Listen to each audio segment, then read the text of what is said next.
RetroRe is a retro-based card memory match game that was released early last year, 2015. I picked it up at that time with the intention of eventually trying it out. Thus far, it seems unlikely I will ever actually play this game against another human being, but you never know. Paraphrasing the description of the game from the original Atari Age post, there are a total of 80 cards in the game, which equates to 40 matching pairs. Each card is 2.4 inch by 2.4 inch squares, double-sided printing with the game's image on the back side. The game includes a 16-page full-color manual which identifies all the matching pairs in the game. There are no pairs like in a traditional Memo game. Instead, a pair consists of two different images from the same game. The goal of the game is to find matching pairs, but in order to find them, you have to know the games. The game can be made more difficult by having to name the game when finding a match. All images will come from officially released Atari 2600 games.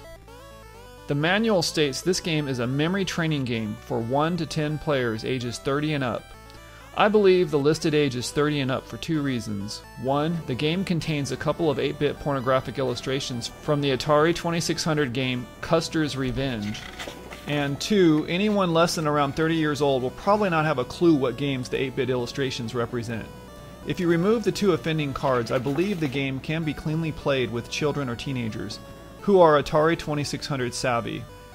As highly unlikely as it might sound, even I have issues identifying which games some of the cards are from. For example, card 2 from Superman, I would have sworn was from the game Hero. I guess when you take the images out of their true context, it can be rather difficult to tie together which games they are from, especially when the card's orientation may not be easy to identify as well. That's all part of the fun. Some of the cards were fairly easy to match up, Adventure, Pac-Man, E.T., Haunted House for example. At the time I purchased the game, it was sort of in a pre-order mode, similar to a Kickstarter reward. The early purchasers were able to name their favorite game and have it included in the game. My choice was a game that is currently on my top 5 list of favorite games for the Atari 2600, Mountain King. Yes, I am to blame for that one. The two cards for Mountain King are fairly difficult to tie together. Sorry! Game variations. On the last page of the manual, the game boasts a total of 24 different games by mixing up the following variations. The player needs to say the name of the game in order to get a pair of cards. It's one variation. The player has to say the name of the game for each card that he turns over. If he cannot name the game, he cannot turn over a second card. It's variation 2. It is allowed or not allowed to peek into the instruction manual. Variation 3. Whenever a pair is turned face down again, the card's positions can be swapped with two other face down cards. Variation 4. Whenever a pair is discovered, the player takes only one of the two cards and puts the other card back face down. The game is over when there are exactly 40 cards left. That's variation 5. I could see the last one would be really difficult, but this is a nice way to extend the game's value. Speaking to the box art and craftsmanship, the game box is 7.5 by 5.5 by 1.6 inches and contains many of the game's card illustrations on its face. The box art differs slightly from the original prototype. The game was offered for sale by Atari Age user 8master, also known as Yoda Zhang, and he offered to give away one game for free to anyone who came up with original artwork for the game, which I am assuming is what happened here. At some point since receiving my copy of the game, I accidentally damaged one of the corners of the game box. At first I thought it might be water damage, but after contacting Yoda Zhang on Atari Age, he assured me the box is waterproof, which I have confirmed here. My conclusion is that it must have either been a carbonated soda or a lemonade spill. Unfortunately, this was a grave error. Some of the green ink washed away wherever it was touched, leaving behind bright white underneath. I tried using a green highlight pen to make it less noticeable, and unless it is pointed out, it is sort of hard to notice.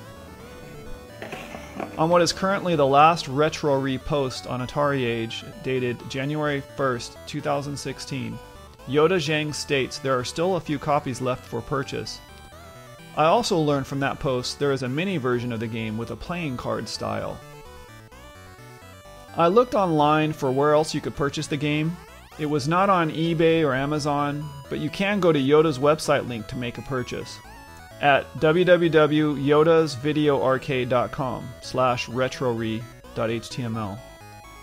He states a couple of times in the thread the standard version of Retrory is $45 plus shipping, and the mini or light version of the game, the playing card style, is $15 plus shipping.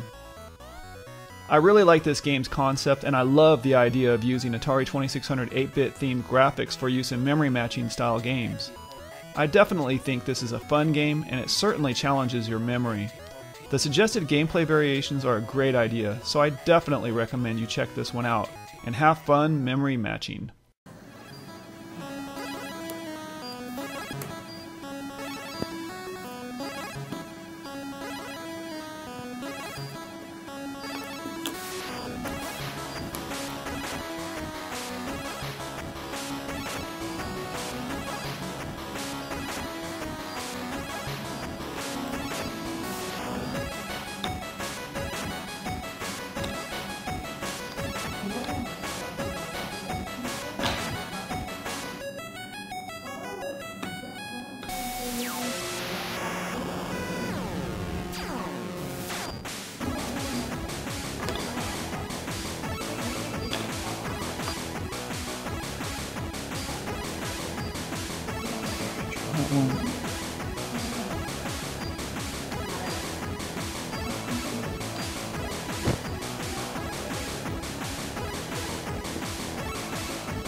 I'm terrible at this. Ah, there it is.